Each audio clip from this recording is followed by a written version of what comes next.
My professional ups and downs and whirlwind of a life has afforded me a robust view of many, many learners' minds. And I'd like to share with you guys some of the things that I learned. The first thing is that to begin teaching, I did not adopt a philosophy or an outlook that maybe some of us do. The death of learning.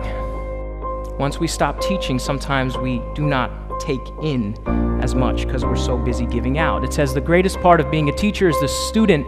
They help you rediscover. And I've seen many brilliant teachers gauge where a student is most disinterested as a study to find out where they are most interested. And that's some of the best teaching that I've seen.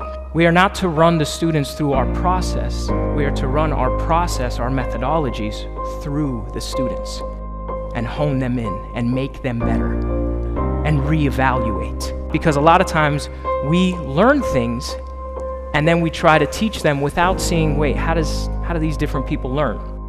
The next generation's coming in. Who do they look to? We get so caught up in working on others, we sometimes forget to work on ourselves. Motivation comes and goes. When you discover your drive or your purpose, that stays. It's a matter of reconnecting or reevaluating or rediscovering whatever that original drive was that put you in teaching. And there's no better time than what's happening in the world right now to reevaluate or maybe ask yourself why you're even in education. Because we need teachers. We need you. Bad, desperately. You see, teachers, the real work has very little to do with the subject you teach.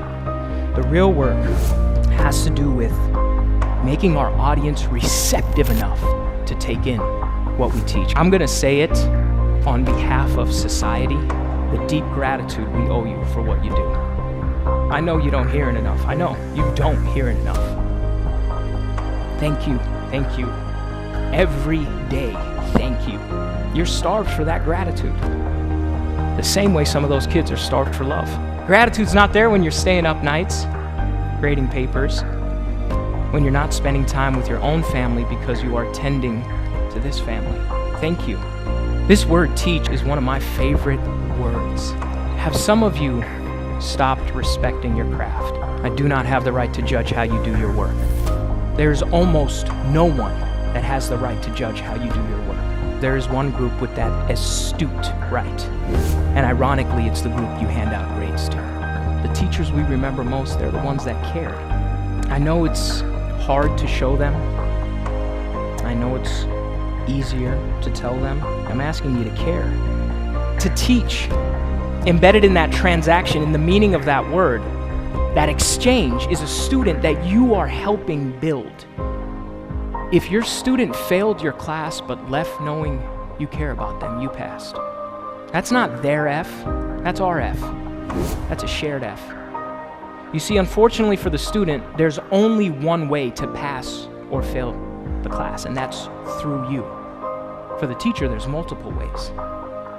For even if they did not succeed, even if they did not pass, even if they did not make it, if they leave those doors knowing that you tried, you pass. That's all we can do. And we're limited by logistics. We do things about the things we can, and we don't worry about the things that we can't touch. Respect. You're telling us teachers to respect them when we want them to care about the subject matter and respect us. You're asking us to do everything that we want them to do. But the reality of our situation, your situation when you step into the classroom is, what have you done to earn their respect? And anyone who knows anything about success knows that it's earned. Anyone who knows anything about what respect truly is knows that in its purest and highest form, the people who get the most respect are the people who give the most respect. Whether you're a teacher, whether you're a student, whether you're a friend, whether you're a family member, respect is earned.